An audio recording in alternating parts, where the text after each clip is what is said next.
ونعوذ بالله من شرور أنفسنا ومن سيئات أعمالنا، من يهده الله فلا مضل له ومن يضلله فلا هادي له، وأشهد أن لا إله إلا الله وحده لا شريك له، وأشهد أن سيدنا ونبينا ومولانا محمدا عبده ورسوله. أما بعد، فأعوذ بالله من الشيطان الرجيم. بسم الله الرحمن الرحيم. إن الذين قالوا ربنا الله ثم استقاموا تتنزل عليهم الملائكة ألا تخافوا ولا تحزنوا وأبشروا بالجنة التي كنتم توعدون، نحن أولياؤكم في الحياة الدنيا وفي الآخرة، ولكم فيها ما تشتهي أنفسكم ولكم فيها ما تدعون، نزلا من غفور رحیم. عید سعید فطر بر همه شما و همه مسلمانان مبارک باشد.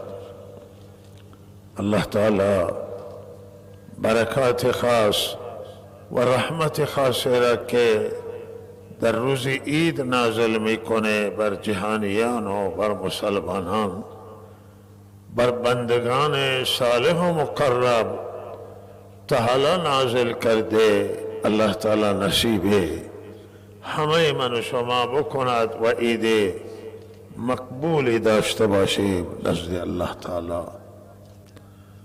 الله سبحانه و تعالی انسانها را مبارز آفریده و مجاهد آفریده است و انتظارش آنه که انسانها، خصوصا کسانی که کلمه اسلام را خواندند و بندگی خدا را پذیرفتند، غلامی خدا را قبول کردند، الله انتظار داره که این بندگان با نفس جهاد کنند و مجاهده کنند، چون دستورات الله و قوانین و مقررات خدا، اوامر الله تعالی برخلاف نفس اماره هستند.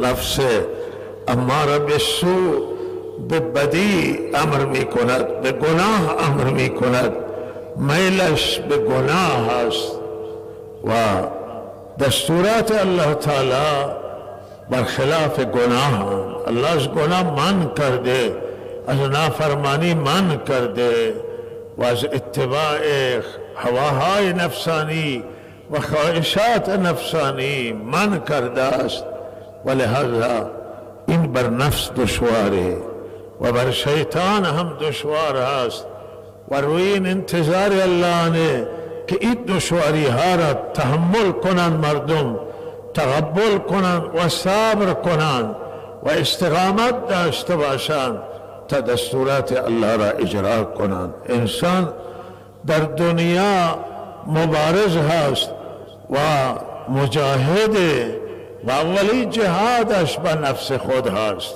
باید به نفس خود مجاهده کنه و نفس مجبور بکند که از الله تعالی اطاعت کند، از خدا فرمان ببره و تسلیم پروردگار بشه و در مقابل خدا عاجزی بکنه و به دروازه خدا درمانده باشه و به دروازه پروردگار مراجعه بکند.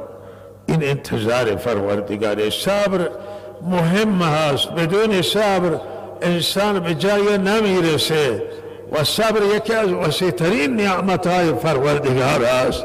الله در دنیا نعمت فراوان داره و از وسیع‌ترین نعمتهایش صبر هست و روزه از آنجا ارزش داره و بسیار نزد الله تعالی محبوب و پسندیده است که در روزه صبر انجام میگیره.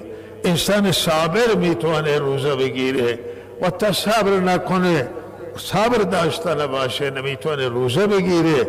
تصبر نباشه نمیتونه دستورات الله را اطاعت کنه و تصبر نباشه در مقابل نفس نمیتونه مقاومت بکند. صبر مهمه سروران گرامی. امروز آنچه که شما به دست آوردید و نعمتی که الله تعالی عنایت کرده نتیجه صبره که 30 روز یا 29 روز صبر کردید و روزه گرفتید، تشنه شدید، گرسنه شدید و نفس کنترل کردید، به گناه نفس میل کرده و شما جلوی میلان نفس گرفتید. لذا امروز عید برای همین این جشن و این سرور و خوشحالی که امروز الله تعالی قرار داده است برای 1 ماه روزه و 1 ماه مقاومت و 1 ماه صبر و 1 ماه فیروزی. این عید تنها برای کسانی که روزه گرفتن و کسانی که روزه نگرفتن، این عید مال اونها نیست، بلکه عید مال کسانی که روزه گرفتن و استقامت کردن و ایستادگی کردن. البته کسانی که معذورن و واقعا مریضن، اونا از جانب الله تعالی برای وقت دیگری تأخیر خورده که روزه را بگیرن. ولی بدون عذر کسی که روزه را خورده و روزه نگرفته، این عید برای او نیست. برای او وجدانش ناراحته، حتما وجدان او را ملامت میکنه که بندگان خدا روزه گرفتن و من نگرفتم. لحاظ او به جای خوشحالی، به جای اینکه خوشحال باشه، وجدانش راحت باشه، فکرش راحت باشه، او دغدغه داره و نگران هست و پریشانه و روز قیامت پریشانی خیلی شدید خواهد بود اگر ما در دستورات الله کوتاهی کنیم و اما اوامر خدای عز و جل را به جا نیاوریم. لذا عزیزان صبر مهمه و صبر از بزرگترین عبادت ها هست و صابران نزد الله محبوبان و خدا با صابران هست. خدا صابران دوست داره، خدا با پرهیزگاران و پرهیزگاران دوست داره، خدا با نیکوکاران است و نیکوکاران دوست داره. خدا با اهل ایمان و مؤمنان واقعی و مؤمن واقعی را الله تعالی دوست دارد. همت میخواهد، اراده میخواهد. همین جهاد عزیزان من که انسان اوامر الهی را انجام بدهد و گوش به فرمان باشه، همانطور که سیدنا ابراهیم علیه السلام وقتی که الله تعالی دستور دادن که فرزندش را، حضرت اسماعیل را که تک فرزند بودن، قربانی بکنن، ابراهیم علیه السلام آماده شد، اسماعیل هم آماده شد که نوجوان بود تازه، ولی او آماده شد که دستور خدا بر او اجرا بشه و پدرش را توصیه کرد که آنچه که الله تو را دستور داده تو انجام بده. من هم کمک میکنم پدر شما را و همکاری میکنم که تو بتوانی من ضبط کنی و من بکشی و دستور الله انجام بگیره. ابراهیم سخت بود بر ابراهیم، ولی نافرمانی الله تعالی خیلی سخت‌تر بود. ترجیح داد که از نافرمانی الله فرزندش را قربانی بکنه و اولادش را از دست بده برای رضایت الله. این ابراهیم علیه السلام ترجیح داد.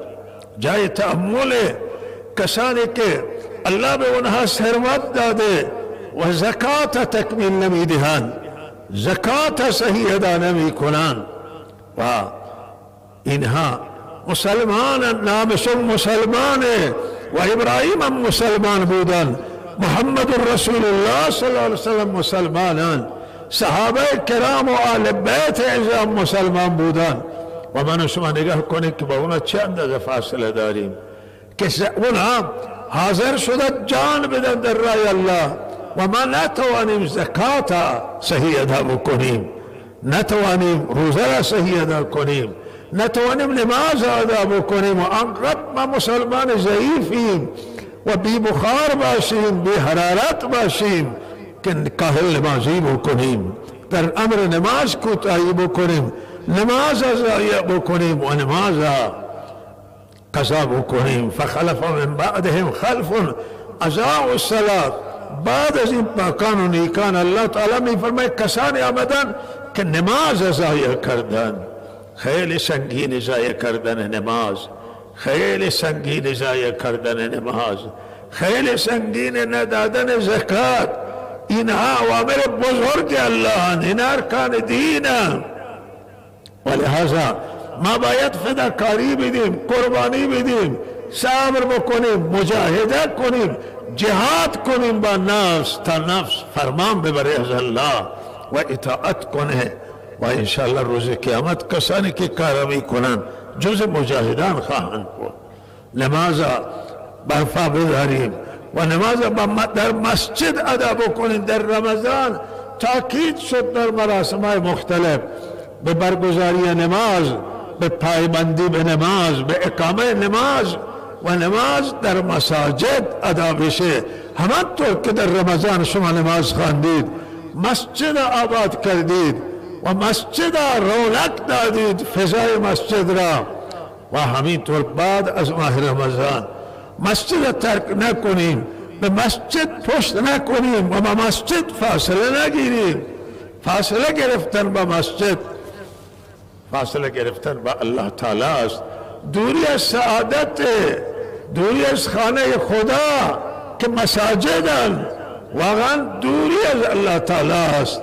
ولهذا به مساجد باید ما همیشه رجوع کنیم و نمازهای ما در مسجد بخونیم و این حیاتی هست برای ما و مهمه. مساجد محل نورن، محل هدایتن، محل رحمتن، محل مغفرتن، سجدگاه پروردگارن، عبادتگاه هستن. از عبادتگاه فرار نکنیم و دور نباشیم.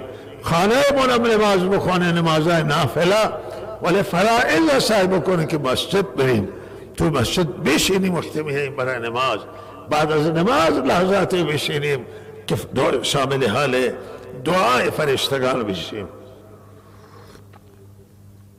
و این مسئله دین خیلی مهمه، حیاتیه توی زندگی ما که ما دین با چنگ و دندان نگهداری بکنیم، از تمام محرمات دین فرهیش کنیم و دستورات دین را به تمامی و کمالی کاملا انجام بدیم و هیچ امری از امر الله نباشه که در زندگی ما تعطیل بشه و ما کوتاهی کنیم در دستورات الهی و در فرامین الله تعالی. هیچ گناهی نباشه که ما مرتکب باشیم، مانا نداره که ما گناه مرتکب بشیم و پرونده برای خودمون درست کنیم پیش خدا و الله تعالی را ناراض کنیم و اوامر پروردگار را نادیده بگیریم. برای ما نامناسبه، برای ما زشته و برای ما بسیار بد هست و به هیچ صورت برای ما مناسب نیست. با جان و دل الله را بندگی بکنیم، با زن و بچه الله تعالی را بندگی بکنیم، فضای خانه من را فضای اسلامی، فضای دینی، فضای معنوی قرار بدیم. توی خانه من منکرات نیاریم، توی خانه من معاصی نیاریم، توی خانه من گناه نیاریم، توی خانه من قرآن بیاریم، توی خانه من خدا را بیاریم، توی خانه من محمد رسول الله را بیاریم، یعنی دین بیاریم، یعنی هدایت بیاریم، یعنی معروفات بیاریم و منکرات توی خانه من راه ندیم. بیدار باشید و در دین قوی باشید و در دین سخت باشید و دیندار باشید و متدین باشید تا پایتون به عذاب قبر گیر نکنه، پایمون به عذاب آخرت گیر نکنه، پایمون به حساب و کتاب خدا گیر نکنه. خدا را همیشه در نظر داشته باشیم، خدا را در وقت هر نعمت ببینیم که چه نعمت‌هایی به ما عنایت کرده و نظر لطفش بر ما چه اندازه زیاده. و این مهمه عزیزان من و توصیه بنده خدمت شما آنه که توصیه قرآن است، توصیه سنت که شما از دین خدا مدافع دین خدا باشید. به هر حال این وظیفه همه زنان و مردانه، همه پیر و جوانه که تأثیر گذار باشند، دیگران به دین خدا دلالت کنند، دیگران دعوت کنند، با دیگران صحبت کنند. کسانی که در امر نماز کوتاهی دارند، کسانی که در دستورات الله کوتاهی دارند، کسانی که از دین فراری یا از دین دوری می کنند، وظیفه منه، وظیفه همه علماست، وظیفه معتمدین و ریسفیدانه، وظیفه دانشگاهیان و فرهنگیانه، وظیفه شما جوانانه، وظیفه مادران و خواهران است که اینها را به سمت دین ما دلالت کنیم، تأثیر گذار باشیم، سبب هدایت دیگران بشیم، سبب نجات دیگران بشیم، خیرخواهی کنیم جوانان را، جامعه را خیرخواهی بکنیم، مسلمانان دیگر را. این وظیفه ماست. یک آفت عمومی و مشکلات عمومی که امروز هست همینه که متاسفانه کسی با کسی کار نداره و کار دینم کار نداریم. اگر بخونه نماز خودمون میخوانیم اما نسبت به نماز جامعه مسئولیت احساس مسئولیت نمی کنیم، نسبت به زکات ثروتمندان احساس مسئولیت نداریم، نسبت به طور کلی به دین برای دین احساس مسئولیت نداریم، گناه انجام بگیره، معصیت انجام بگیره، از خود حساسیت نشان نمیدیم. امروز قتل ها زیاد شده و متاسفانه اخبار میرسه که گاهی بالاخره هم مردم هم به احتیاط شدن و گناه وقتی که زیاد بشه قتل رخ میده. قتل ابتدا به ساکن نیست، قتل بعض از معصیته و از گناه همانطور که الله تعالی نسبت به بنی اسرائیل ذکر کرده است. یقتلون النبیین انبیاء بغیر حق ذلك بما عصوا و کانوا یعتدون. وقتی که یه ملت تجاوز داره به گناه انجام میده، معصیت انجام بده، قتل هم که بالاترین گناهی رخ میده بعد از شرک، مهمترین گناه قتل امروز زیاد شده. خیلی ها به کمترین مسئله کارد میکشن، چاقو میکشن، سلاح گرم میکشن، سلاح سرد و بر مردم حمله میکنن و این بسیار زشته و این بسیار بده. سلاح کسی که سلاح بکشه، حضرت رسول صلی اللہ علیہ وسلم فرمودن هر کسی بر ما سلاح بکشه یعنی بر امت ما از ما نیست، از امت آن حضرت نیست، از حضرت رسول صلی اللہ علیہ وسلم نیست. کسانی که سلاح میکشند برای مردم و بالاخره سبب قتل فرزندانتون نگذارید که سلاح با خود بردارند و بیرون برن، چاقو بردارن برن، یک جای یکی را خشم میشه درگیر میشه میزنه، چاقو میکشه، خودش را هم بدبخت میکنه، خانواده را هم بدبخت میکنه، خدا را هم ناراض میکنه، هم دنیا خراب هم آخرت خراب. و لہذا قتل زیاده و توصیه بنده به همه آنه که وصیت کنید یک دیگر را. این پیام بنده را هم جوانان عزیز برسانید به جوانان که قتل سنگین ترین گناهه و قتل رسواییه و لعنت خدا و غضب خدا. این قرآن لعنت خدا، غضب خدا بر کسی که قتل میکنه و برای همیشه به جهنم میره و عذاب عظیم و عذاب بزرگ گرفتار میشه. سخت کلمات سخت الله به قتل در رابطه با قتل به کار برده است و لحاظا سلاح نباید ما برداریم. این که سلاح برمیداره به خاطر دزد و به خاطر رهزن نه، این سلاح پرده بیگناهی را میکشه با این سلاح.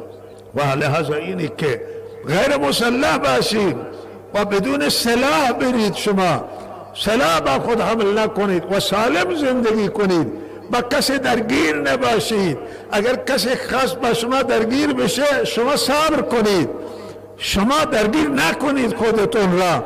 فضیلت و بزرگی با شماست و بهترین اخلاق هم همینه که بدی را با بدی جواب ندید، بدی را با نیکی جواب بدید، با حرف خوب جواب بدید. توصیه بنده به مامورین نیروهای انتظامیه که در تیراندازی بر مردم بسیار احتیاط کنند. نیروی انتظامی زحمت میکشه واقعا برای برقراری نظم، برای برقراری امنیت، و نیروی انتظامی در میان مردم وقتی هست مردم خوشحالن.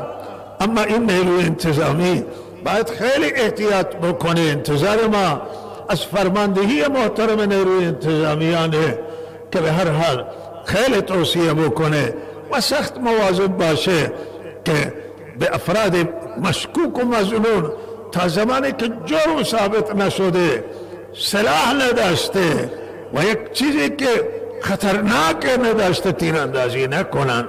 به شک و به تردید و حتی به سوخت بران و به اینها نباید تیراندازی صورت بگیره. تیراندازی ضایعاتش خیلی سنگین تره، آدم کشته میشه، مردم کشته میشن و به هر حال این مناسب نیست و مایه ناراضگی الله میشه، مایه ناراضگی مردم میشه. و لحاظا نیروی انتظامی عزیزان ما هستند، ما برایشون دعای خیر میکنیم که زحمت میکشن، اما توصیه ما آنه که از زدن مردم و از تیراندازی به سوی مردم سخت خودداری بکنن. نباید بر سوخت بران تیراندازی انجام بگیره. در حال سوخت بر بدبخته، سوخت بر راحت نیست، عذابان. بسیاری جوانان، بعض جوانان درخواست میکنه که شما دعا کنید که ما شغل پیدا بکنیم که سوخت بری نجات بگیریم. بسیاری هستند که گرفتارن و مجبورن برای مخارج خود فرزندانشون دست به چنان کاری میزنن. ولهذا احتیاط بشه و به سوختوران هم توصیه بندگانه که به سرعت رانندگی نکنن. این جاده ها همه نوع انسان در اینه تردد میکنه، ولهذا بسیار انسان های مفید و به هر حال انسان های که هستن که خیلی در بخور قیمتی هن، هم توی این جادان، زنان هم توی این جاده ها و جوانان و همه نوع طیف ها در این جاده ها تردد میکنن و حق تردد دارن.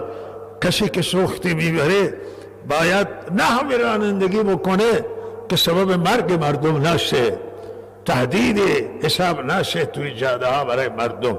این خیلی حیاتیه و خیلی مهمه که این مسئله برادران و عزیزان ما سوخت بران مراعات کنند. قوانین راهنمایی و رانندگی را باید مراعات کنند و به سلامتی توی جاده، به شرط سلامتی میشه توی جاده استفاده کرد و استفاده بکنند. توصیه بنده به همه جوانان شهر، حاشیه های شهر و همه قسمت های شهر و همه جوانان که امروز شاید همه اینجا باشند الا ماشاءالله، توصیه ما آنه که به نماز پابندی باشند، از مواد مخدر و توزیع مواد مخدر و از مصرف مواد مخدر به شدت پرهیز کنید. بسیار خطرناکه، احتیاط تهدید برای جامعه ما و بسیار خطرناکه. همه چیز از مردم ما جوانان میگیره و بدترین شیوه و بدترین حالت اینه که زنان هم معتاد بشن و این تهدید برای جامعه و این تهدید برای ما. ولهذا جوانان ها توصیه میکنم که مواظب باشید، بیدار باشید، پدران و مادران مواظب فرزندانشون باشند که وقتی بر افراد ناباب همراه نباشند و خود را گرفتار نکنند. ما تأسف میکنیم خیلی که بسیاری توی زندان ها اعدام میشن به جرم حمل و نقل مواد مخدر و به هر حال و اینات اعدام میشن و بعد هم این را ادامه داره. متاسفانه هیچ وقفه پیدا نکرده است و لحاظا هم ما توصیه میکنیم به این جوانان و مردم که خدا روزی میدهد و روزی از مواد مخدر نیست. الله تکفل کرده و تضمین کرده که به شما روزی میدهد و روی این مواد مخدر خیلی چیزی خطرناکی است و از لحاظ شرعی هم درست نیست و لحظه این کار را نباید کسی انجام بده. حمل و نقل و همه کارهای مواد مخدر را مردم تعطیل کنند و انشالله ما امیدواری که در سال آینده این تعطیل بشه، در مرکزی که تولید میشه ولی بالاخره اینه زودتر ترک کنن. خیلی از مشکلات توی جامعه ما از همین مواد مخدرات. الله تعالی حفاظت کنه و نجات بده و ما نهایت تلاشمون همینه که بالاخره مسلمانان ایران همه عیدشون و رمضانشون یکی بشه. کوشش ما همینه، سیاست کاری ما همینه، وحدت دوست داریم، انسجام دوست داریم. وحدت و انسجام به نفع جامعه ما است و ملت ما است. ولی گاهی ممکنه ما باید مسئله فقهی هم گیر کنیم و تا حالا مدت مدیدی که عید ما هم یکی بوده و رمضان هم با هم روزه گرفتیم، ولی امسال حالا با توجه به این که آسمان غبار داشت و ابر داشت و به هر حال ما همه جا رویت نشد، دیده نشد، توی زایدان خیلی تاریک بود و خیلی جای دیگه آسمان ابری بود، غبار بود و ما به صورت عمومی دیده نشد. ولی توی استان ما چون استان فراکنده مردم هم نگاه میکنند. اینجا سنت قدیمی است که مردم شب رویت هلال نگاه میکنن. برای ما مردم نگاه کردن، لحاظا جاهای متفرق ما دیشب رویت شده بود و اینجا هیئت علمایی که نشستن و کنترل کردن. به هر حال 30 نفری ما اخبار داشتیم اینجا که ما را در جاهای مختلف رویت کردن و بعضی جاهای 30 نفر شهادت از اونا گرفته شد. تنها اخبار نبود ولی شهادت گرفته شد. افراد خوبی ما را رویت کردن که تشفی حاصل شد و بالاخره 2 شاهد کافیه وقتی که آسمان غبار داشته باشه و ابر باشه. 2 نفر آدم وجی شهادت بده که ما را دیدیم، از دیدگاه فقهی ما کفایت میکنه.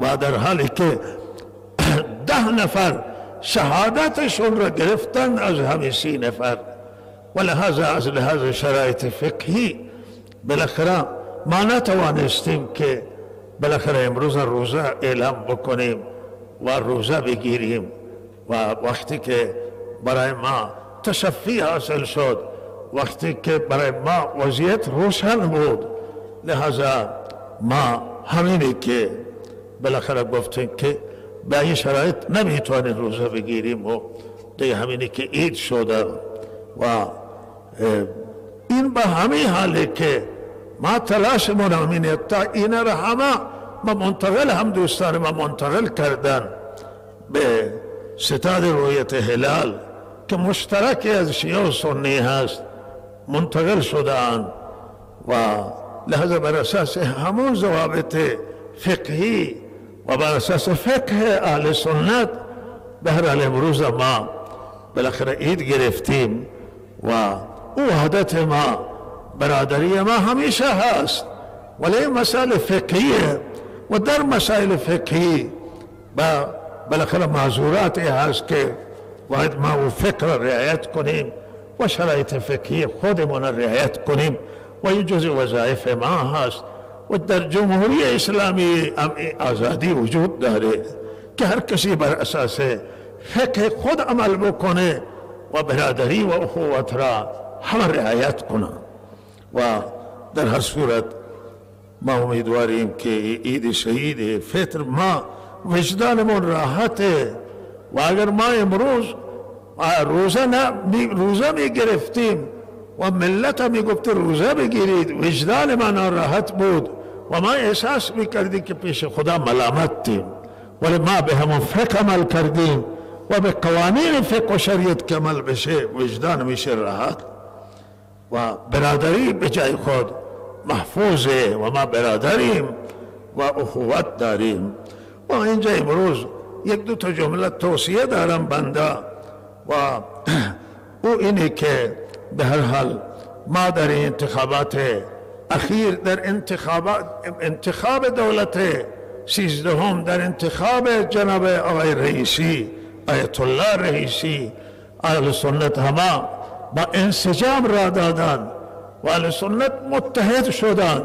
من نمیگم که 100% متحد شدن و اینطور در هیچ انتخابات امکان پذیر نبوده، ولی 70% اهل سنت یا 80% اهل سنت به هم شدن و رای دادن و در موفقیت دولت 13 اهل سنت نقش بسیار کلیدی را ایفا کردن و این بخاطر آن بود که به هر حال ما بتوانیم پیام خودمون را هم برسانیم به مسئولان، به دولت 13 که دولت 13 بالاخره تمام همه قوه با هم همدست شده، هم مجلس و هم قوه قضاییه، قوه مقننه، قوه مجریه که دولت باشه و همه اینها با مقام معظم رهبری نزدیک میشن شدن و احساس من هم همین بود که مقام معظم رهبری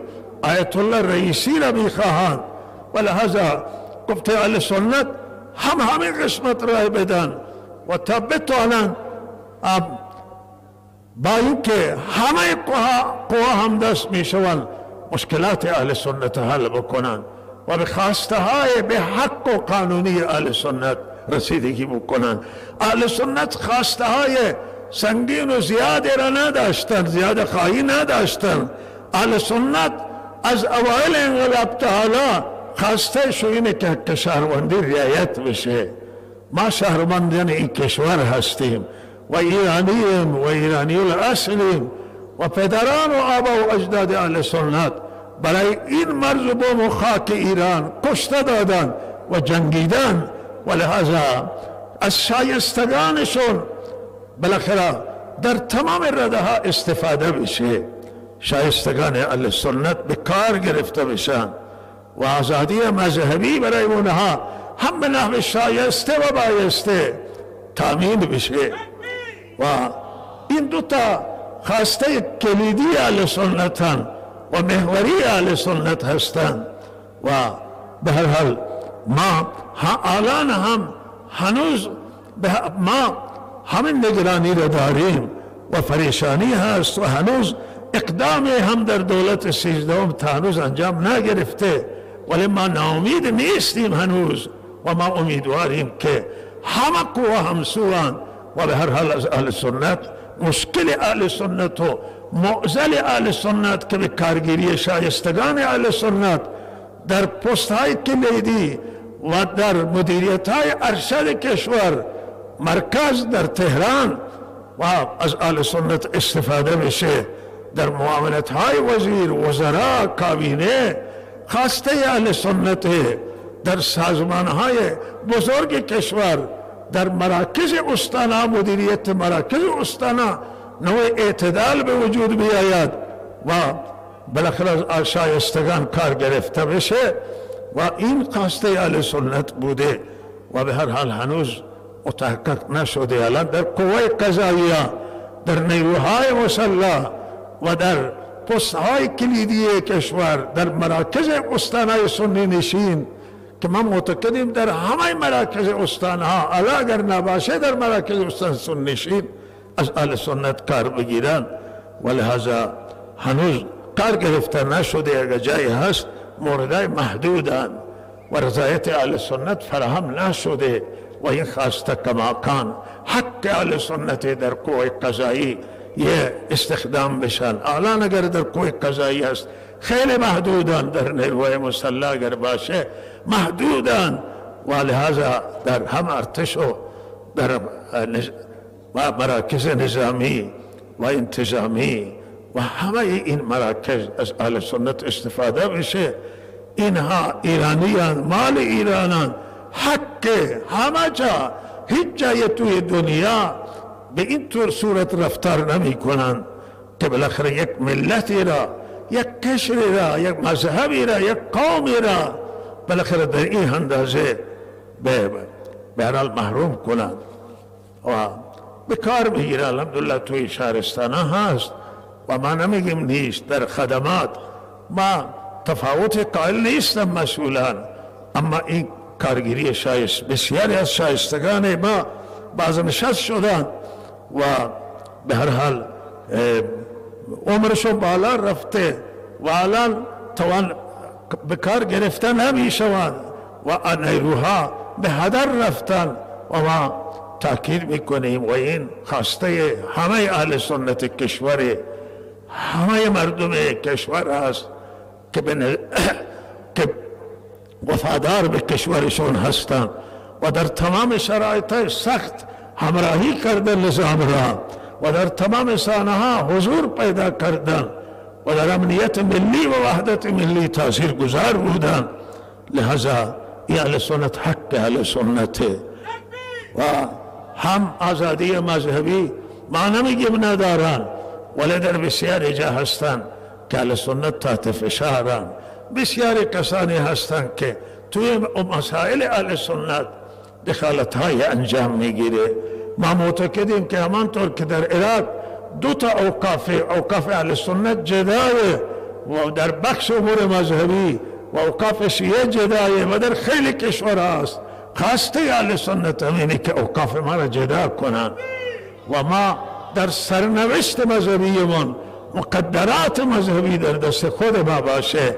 با این حال که توصیه مقام معظم رهبری و توصیه مسئولانه و مشاوره علماء شیعه را ما حاضریم که به هر حال قبول کنیم و بررسی کنیم مشاوره ها را و آنجایی که به ضرری برای ما نباشه ما بپذیریم و اهل تعاملیم، اهل مداراتیم، خواهان وحدتیم، امت واحده را ما پیگیری میکنیم و میخواهیم که همه مسلمان با متحد باشند و ما امیدوارم که این مشکل بعد از 43-44 سال که از انقلاب میگذرد این مسئله را حل کنند، بزرگان این حل کنند. حالت توی همه دنیای حل شده است. یک اقلیت قومی باشه یا مذهبی باشه حقوقش حفظ و تحفظ از حقوق اقلیت ها را بسیار جا بیشتر میدن از حقشون و انتظارات ما اینه که در ایران اسلامی این اتفاق بیفته که اهل سنت به هر حال مشکلاتشون حل بشه و در امور مذهبیشون خودشون تصمیم بگیرن و حاکمیت و نظام نظارت کنه، ولی کار را به خود اونها بسپاره و الله تعالی توفیق عنایت کنه و موفق باشید و سفر بگیرید که نماز شروع میکنیم.